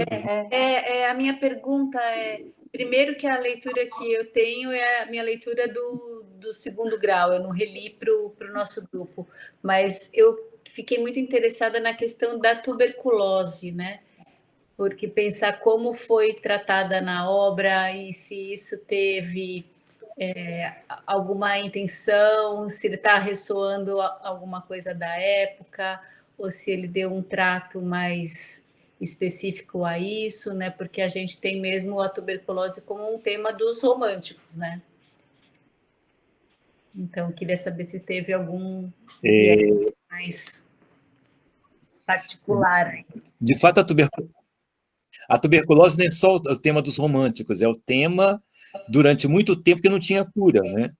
Se a gente pensar no Manuel Bandeira, ele passou a vida toda sabendo que era tuberculoso e achando que ia morrer daqui a pouco, né? Então, quer dizer, a tuberculose era um tema normal no período, porque muitas pessoas tinham, né? Por exemplo, quando o Camilo escreveu A Impressão Indelével, também a personagem que ele fala também era uma moça do campo que tinha tuberculose. A tuberculose era muito habitual, né? Então, eu acho que tem... Agora, o que aconteceu com parte do romantismo, a gente pensa, por exemplo, eu acho que no Álvares de Azevedo, que morreu também de tuberculose, a gente pensa muito, liga a tuberculose com o que a gente chama de ultrarromantismo. Eu acho que não necessariamente, quer dizer, a tuberculose faz parte do imaginário das doenças presentes no século XIX, que era uma doença muito comum, né? Com todas as outras coisas que tiveram também.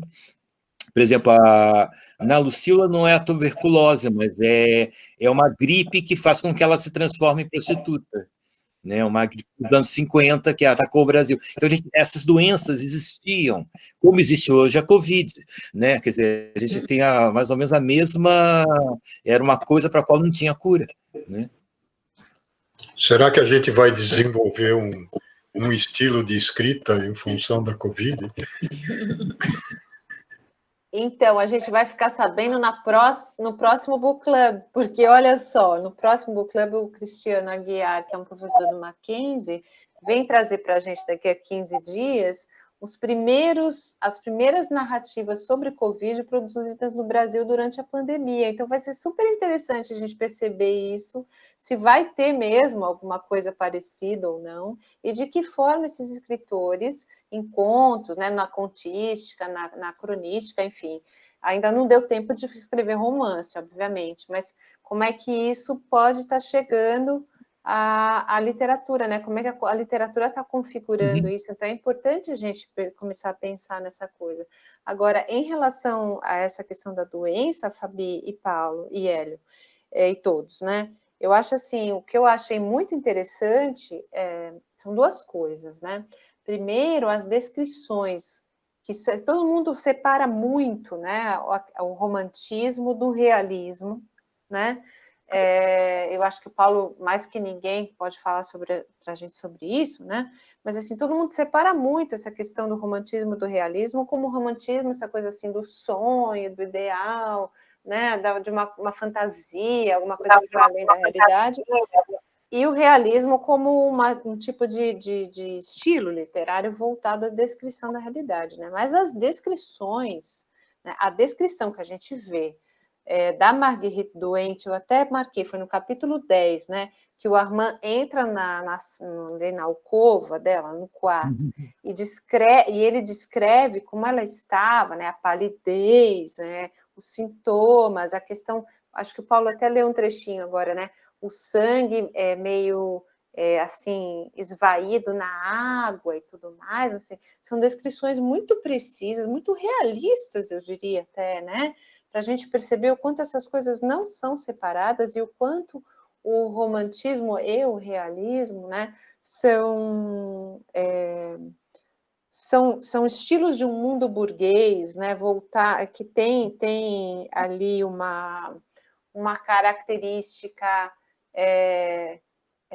não tão evasiva quanto pode parecer, né? Que na verdade quer ali descrever por meio da narrativa a vida humana, né?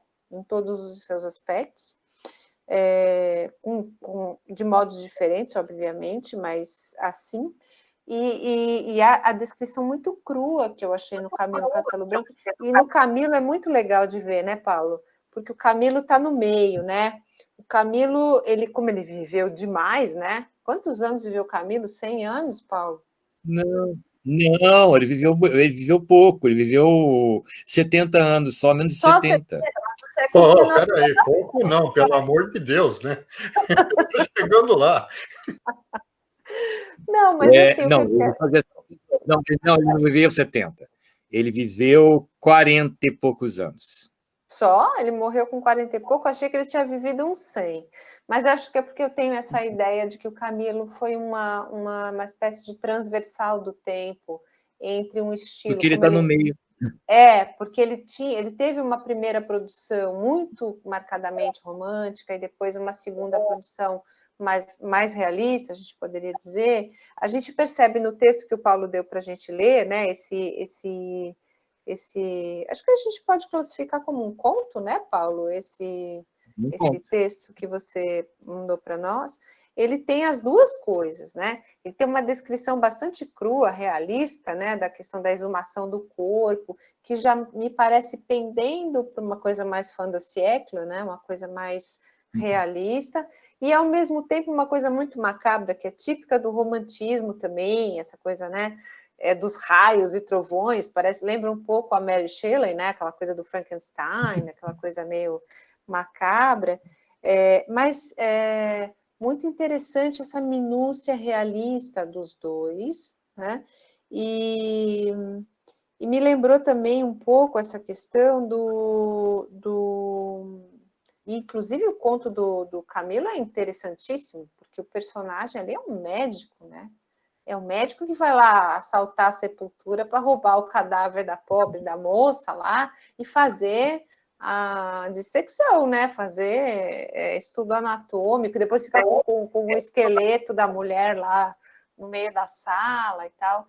E que me lembrou bastante uma historiadora britânica que teve com a gente no passado, que é a Ruth Richardson, que é muito querida do nosso grupo, esposa do Brian Hurwitz, que é um professor de humanidades médicas, e que escreveu um livro, até esse eu gostaria de deixar como indicação para vocês, que se chama Death, Dissection and the Destitute, em que ela faz todo um levantamento de como no século XIX eram comuns, a partir do Defoe e outros também tem uma configuração literária disso também, mas de que historicamente eram comuns esses violadores de sepulturas, né? Entre os médicos mesmo, né? Porque eles precisavam de cadáveres para serem anatomizados, né? Então, é bastante interessante a pesquisa que a Ruth faz, porque isso tem a ver com uma questão econômica e social também. Os cadáveres, para serem dissecados, eram sempre os cadáveres ou daqueles que não tinham como pagar o seu enterro, ou seja, dos pobres, né? Ou daqueles que fossem de fácil acesso a um roubo, vamos dizer assim, né? Porque em sepulturas mais simples, né? Aqueles grandes mausoléus talvez não permitissem esse tipo de assalto, vamos dizer. Então, na morte, né, você tem aí a chancela do dinheiro, né? Os corpos que se prestavam à dissecção e depois ficarem pendurados, como o pobre esqueleto lá da Maria, né? Na sala do médico, eram das pessoas sem condições financeiras para terem um enterro mais protetor, eu poderia dizer, talvez, né? Então, é interessante essa ligação dessa literatura com certas questões do cotidiano mesmo, né? De alguma coisa mais, que eu poderia chamar até de mais realista nesse sentido, né? A Lucélia ia falar alguma coisa.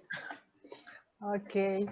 Não, e agora com o teu comentário me deu mais, assim, um comichão, porque, assim, o que vocês estão falando da literatura, do romantismo e do realismo, e da parte realista, e de uma coisa macabra, eu fico, assim, revirando as minhas memórias do que eu ouço dos relatos de pacientes, né? Eu sou psicóloga e trabalho com literatura como recurso terapêutico, e o meu foco maior profissional é com morte, luto, emergências, desastres, e essa questão do desenterrar, mesmo que eu possa encontrar os restos mortais, eu ouço muito dos meus pacientes em luto.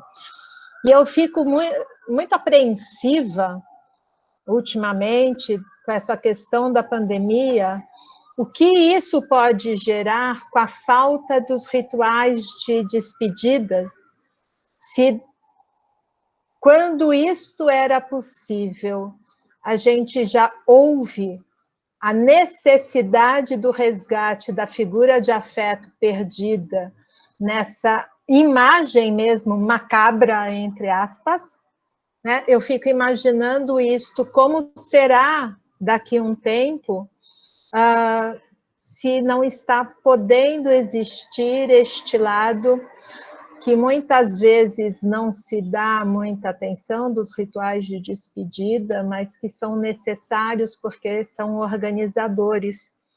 E assim, eu não tenho muito o que falar muitas vezes nesta reunião, por conta de que eu não tenho habilidade nem conhecimento para falar de literatura, mas muito desta literatura, eu lembrei muito de uma paciente que, depois de 4 anos de ter dito sim para a doação de órgãos da sua filha, que sofreu num acidente, sua filha de 22 anos, linda, bela, sempre quem morre é o melhor de todos, né? Uma advogada muito bem instruída, inteligentíssima, mas passou por um luto complicado.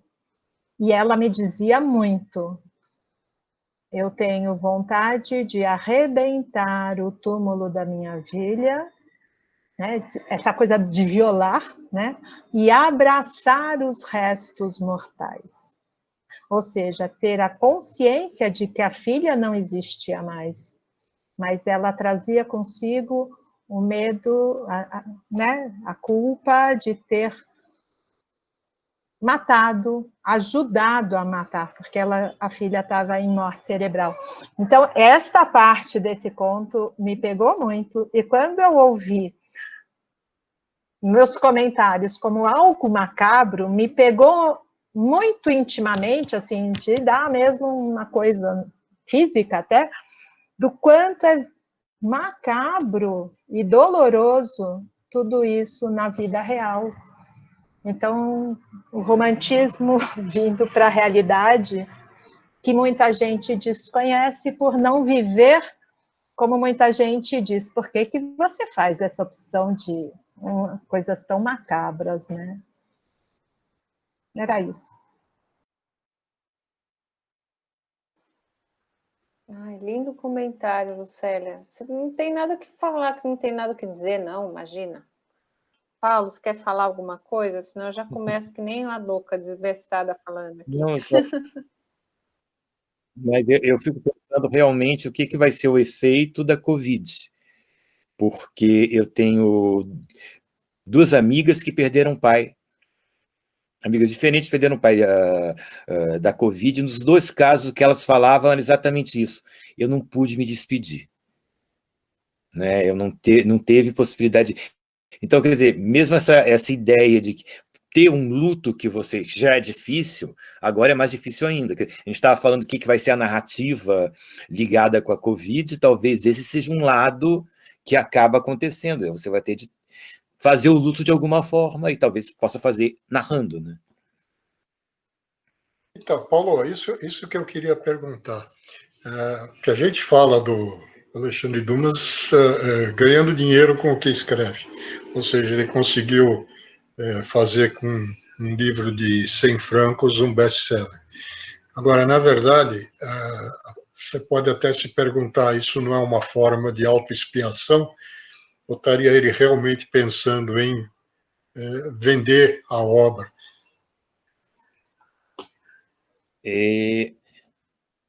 Pelo que eu conheço, quer dizer, nunca dá para saber exatamente o que o autor pensa, né? Mas pelo que eu conheço do Dumas, esse é o Dumas Filho, pelo que eu conheço do Dumas Filho, ele ganhou muito dinheiro com isso, né? Ele acabou, depois que ele escreveu o livro fez tanto sucesso que ele fez uma peça de teatro em cima do livro e colocou a peça para ser apresentada.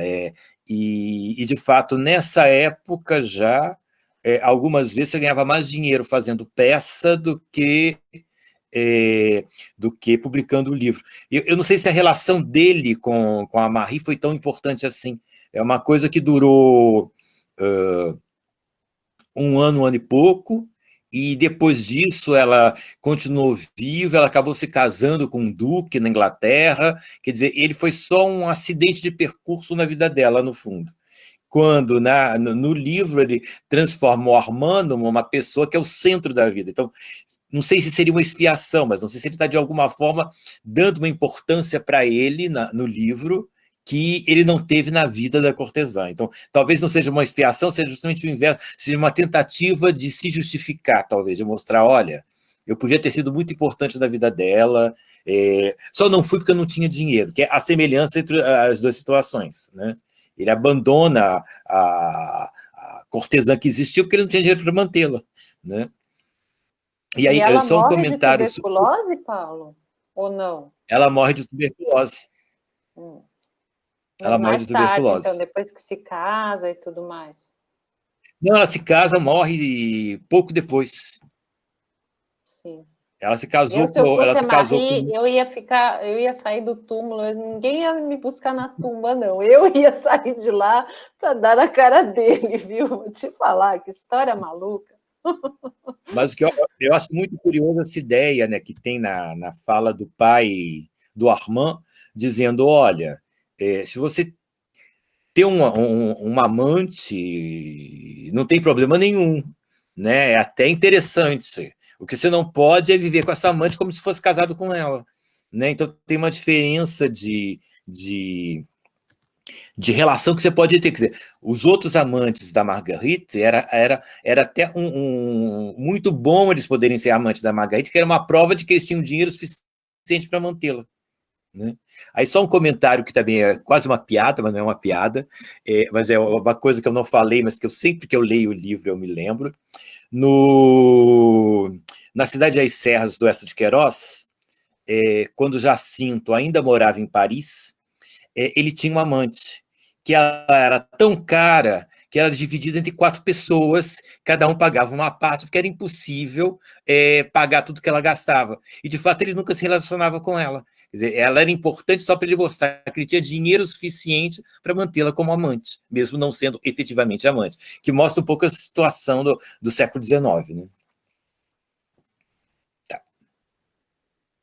Então, não só do século XIX, né? Me parece assim, lógico, na sociedade ocidental talvez seja, mas se a gente pensar, por exemplo, em algumas sociedades poligâmicas, né? Uma das condições para você ter várias esposas, né? Não é que você, sei lá, tenha vários amores ou tal, mas é que você seja capaz de sustentá-las em igualdade de condições, né? Então, essa questão ligada a... E isso assim, me lembro de um filme, esse é engraçado. Marina vai lembrar, com certeza, porque Marina fez pesquisa sobre cinema africano, né? Tem um filme do Osman Sembène, que é talvez considerado o pai do cinema africano, que era senegalês, né, que fez esse filme na década de... Acho que esse no início da década de 70, mas o Sembène fazia filmes desde 60 e alguma coisa, que se chama Hala com X, é X-A-L-A. Tem no YouTube, se vocês tiverem curiosidade de ver. É uma história muito interessante sobre a ocidentalização de culturas como a cultura senegalesa, né? E aí tem lá o grande empresário, todo vestido de terno e tal. Imagina, para vocês terem uma ideia do que era esse personagem, né?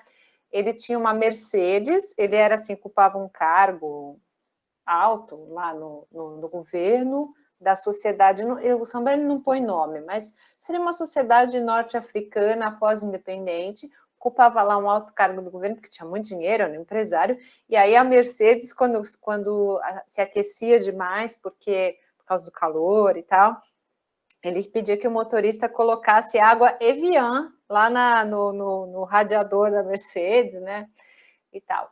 E esse empresário, então, tinha 3 esposas e podia desposar mais uma quarta, que era assim, ele tinha 50 anos e a menina tinha, sei lá, 16, né? E a condição é que ele a mantivesse em todas as condições de igualdade com as suas outras esposas. E aí, tudo bem, dinheiro ele tinha, mas o que acontece é que ele não... isso ganha a parte sexual também, então você tem que cumprir suas funções de marido, vamos dizer assim, com todas elas, porque você não pode deixar nenhuma haver navios, né? E aí, no dia das núpcias, ele não funciona. E aí a história do filme inteiro, o enredo do filme inteiro é isso, né? Por que que ele não funcionou no dia das núpcias? E aí ele ia perder a esposa, porque ele não ia conseguir mantê-la nas mesmas condições das outras.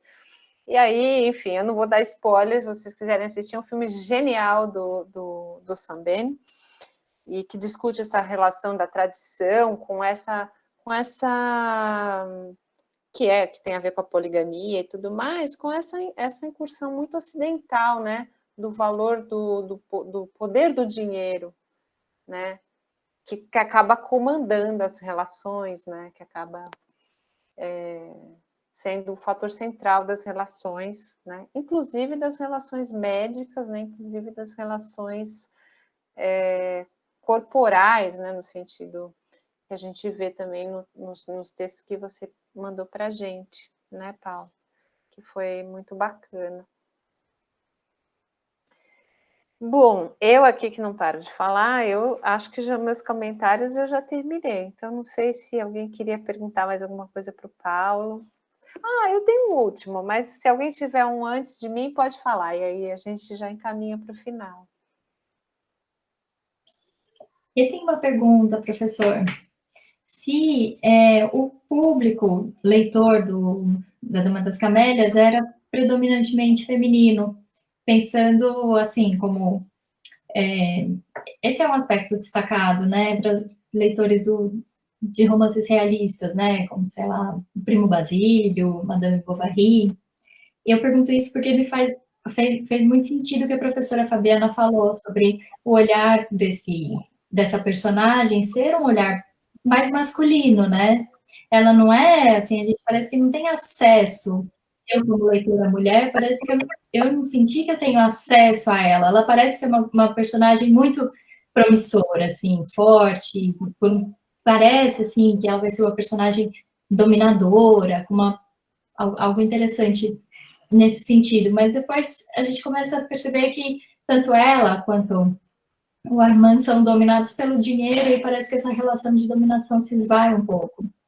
Então, isso para mim é um pouco frustrante, na verdade, porque acaba que perde a graça ali, né, dessa relação de dominação entre eles dois, fica nessa questão do dinheiro e perde um pouco da exploração da personagem feminina. Eu queria, inclusive esse filme que a professora falou, Hala, tem uma cena que eu acho bem, assim, universal, né, que então essa moça, né, 16 anos, está prestes a se casar, e as senhoras estão em volta dela, preparando, explicando, olha, para você ser uma boa esposa, você tem que ser sempre gentil, você sempre não pode fazer comentários além da hora, você tem que tratar seu marido, aquele script, né? Eu queria ouvir do professor. Eu não sei dizer se o público, especificamente desse livro, era mais feminino ou masculino, mas o público que lia romances no século XIX é mais feminino do que masculino, que eu sempre brinco com os alunos dizendo o seguinte, se você era uma mulher pobre, você tinha de trabalhar. Se você era uma mulher que fazia parte da nobreza, você tinha de preparar as festas, aprender a dançar, etc. E tal. Se você era uma mulher burguesa, não tinha nada que fazer da vida. Você não podia nem trabalhar em casa, porque você tinha uma empregada. Então, o que sobrava para as pobres burguesas fazerem era ler. Né? É um pouco por causa disso que, durante todo o século XIX, se acusa muito os malefícios da leitura para as mulheres. Um bom exemplo é o Madame Bovary. Né? Quer dizer, coitada da Emma, ela ficou lendo e queria que a vida dela fosse igual que ela lia no romance. Né? Então, eu imagino que uma boa parte do público que lia o romance era o público feminino, pelo conjunto. Agora, realmente, quer dizer, se as mulheres se identificavam ou não com a personagem, eu não sei dizer, eu não peguei, de fato, nunca trabalhei com a recepção desse livro no século XIX, né? Então, não sei exatamente se diferenciaria ou não da recepção dos outros, mas que provavelmente a maior parte do público que lia era público feminino burguês, e até por isso também, respondendo um pouco o que a Fabiana falou, que a gente nota menos a presença de sensualidade no livro, é justamente para, de alguma forma, oferecer e negar para essas mulheres aquilo que elas não podiam ler, mas elas podiam ter acesso a alguma sensualidade que está presente no livro. Eu tenho uma suposição. E eu acho que o Dumas Filho, ele diz, de certa forma, ele denuncia como é que era essa recepção. Mas a minha suposição, nunca fiz pesquisa, é de que o público, como o Paulo falou, era predominantemente feminino e de que elas ficavam muito felizes de verem as órbitas da caveira da Marguerite sem olhos, porque os maridos delas iam lá passar as noites lá, elas deviam ficar muito felizes. Ele fala em alguns trechos, né, de que, principalmente no início, as mulheres da sociedade foram lá na casa no leilão, porque elas não podiam ter relacionamento com esse tipo de mulher, mas elas queriam saber onde é que os homens iam à noite e tal. Então, eu acho que elas deviam, por incrível que pareça, não tinha nada de empoderamento feminino, não. Elas deviam achar ótimo que a Marguerite tivesse morrido mesmo e que as órbitas dos olhos dela tivessem esvaziadas, que ela tivesse pálida, cadavérica, roxa, comida por vermes. Essa é a minha suposição. Mas, enfim. Não, mas eu concordo, é uma coisa que eu não falei, mas num artigo que eu escrevi sobre a Dama das Camélias, eu falo que nós, leitores, estamos como as mulheres que foram no leilão. Nós queremos conhecer a vida da Marguerite. Elas não conseguiram, mas aí nós conseguimos, porque ele conta para a gente, né? Então, eu acho que realmente ele mostra isso. Quer dizer, ele, inclusive, fala, quando as mulheres vão ver, que elas não conseguem, que o mistério já tinha desaparecido. Estavam só os objetos lá, né? Mas eu concordo com você, Fabiana. Pois é, porque as mulheres podem ser muito legais, mas às vezes entre elas podem ser também bem cruéis, né, Lucélia? Eu acho. Bom, todo mundo entre todo mundo, né? Mas tem uma crueldade ali bem complicada, às vezes. Então tá bom, gente. Alguém mais quer fazer alguma pergunta? Eu vou fechar com minha última, mas enfim, se alguém quiser, por favor, fique à vontade. A gente está na nossa hora, mas como nós começamos um pouquinho depois. Tá bom, Hélio. A gente sabe que daqui a pouco você está dançando online. Um beijo, obrigada. Eu tenho uma questão que é em relação a camélia mesmo. Eu queria saber, Paulo, se você já pensou nessa metáfora. Fora esse insight que eu tive agora falando com vocês, né? O que a gente percebe bom, enfim, tem várias inferências, né, que a gente pode fazer. Por exemplo, me chamou muita atenção naquele início, na primeira cena do teatro, né, em que o narrador fala, ela sempre ia com um ramo de camélias brancas, mas durante 4 dias, não me lembro mais se eram 4, mas do mês elas eram camélias vermelhas, né. Então, me parece que existe uma... É muito sutil, nunca fica muito explicitada, né, o sentido dessa metáfora das camélias mesmo no livro, a não ser pelo fato de que ela vivia cercada de camélias, mas as camélias enfeitam a saída dela ao teatro, tem essa diferença do tom de camélia, tem também a questão das camélias que o Armand manda colocar na tumba, né? Se você pensou alguma vez sobre essa questão da metáfora em si, que sentido ela traz para você, e se vocês também quiserem comentar. Eu nunca tinha parado para pensar por que camélia. Quer dizer, a vermelha e branca é claro, porque quando ela finalmente resolve ser amante do Armand, ela diz para ele voltar no dia seguinte, ele diz, mas por que não hoje? Ela mostra para ele uma camélia vermelha, quer dizer, ela estava menstruada, né? No fundo era isso, quando ela não pode servir como cortesã, ela demonstra isso com a cor das camélias. Agora, eu de fato, que me chamou a atenção, porque eu nunca tinha lido tanto sobre a Você já viu como isso é judaico? Não sei se todo mundo tem algum conhecimento da cultura judaica, mas assim, no judaísmo, as mulheres são consideradas impuras quando elas estão menstruadas, né? E depois da menstruação, elas têm que fazer 1 semana, 7 dias de banhos rituais na sinagoga, as mulheres da religião judaica mais ortodoxa, né? Até serem consideradas puras novamente, para que o marido possa ter relações com elas, né? Então, para mim, foi muito clara. Essa da cor me pareceu mesmo bem isso que você está falando mesmo. Agora, eu só pensei na camélia dessa vez, que eu não tinha lido tanto ainda sobre a Marie, que tinha sido... E o que eu li dessa vez foi que ela nunca usou camélias e que as camélias é uma invenção do Alexandre Dumas Filho, né? Então, claramente, tem um objetivo que é simbólico. Sim, e tem uma coisa que eu fiquei pensando muito, porque assim, a gente tem trabalhado muitos livros em que as doenças, eu trabalhei um pouco, eu te dei uma conferência agora segunda-feira sobre o câncer de mama na arte, por exemplo, em que o câncer de mama, por exemplo, a mama, né, ela é frequentemente associada a metáforas vegetais, florais, né? Ramificações, tem uma questão muito ligada a essa coisa do vegetal, né? E eu fiquei pensando, e aí me chamou muita atenção essa coisa da camélia, né? E, por exemplo, uma coisa que a camélia tem, além do perfume, né, que é muito evidente, então, assim, é uma flor que ela tem vamos dizer assim, ela se coloca, né? Ela não é uma flor discreta, né? Ela é uma coisa que explode ali em sensações, inclusive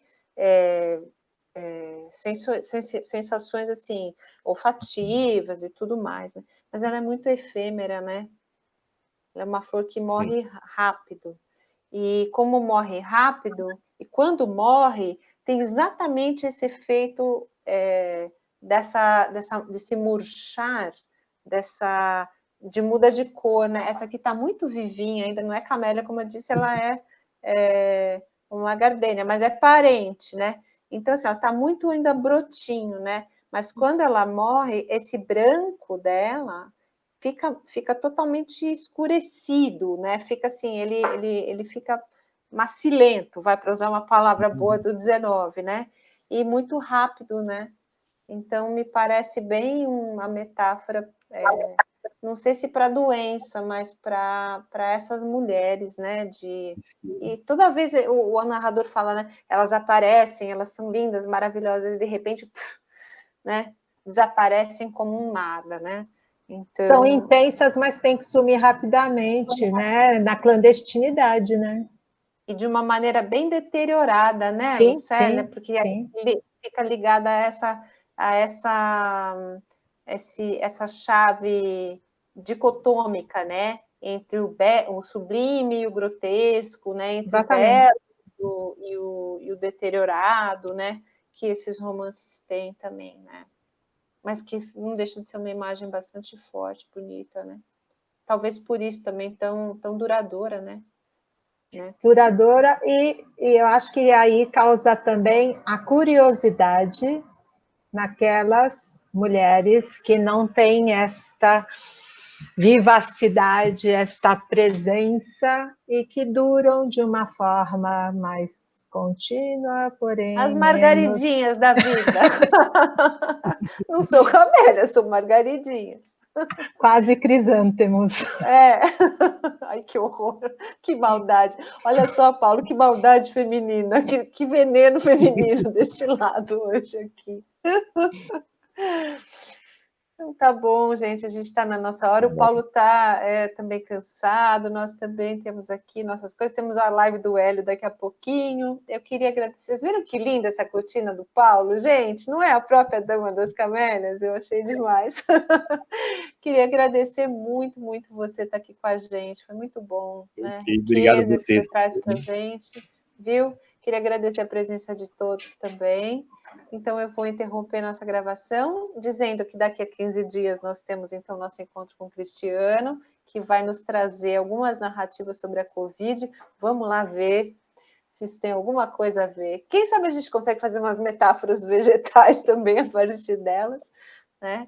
E, então, eu espero vocês, então, daqui a 2 semanas, tá bom? E, Paulo, muito obrigada, um grande beijo, tá? Faz tempo que a gente não se vê, saudade, tá bom? Um beijo para todos, gente.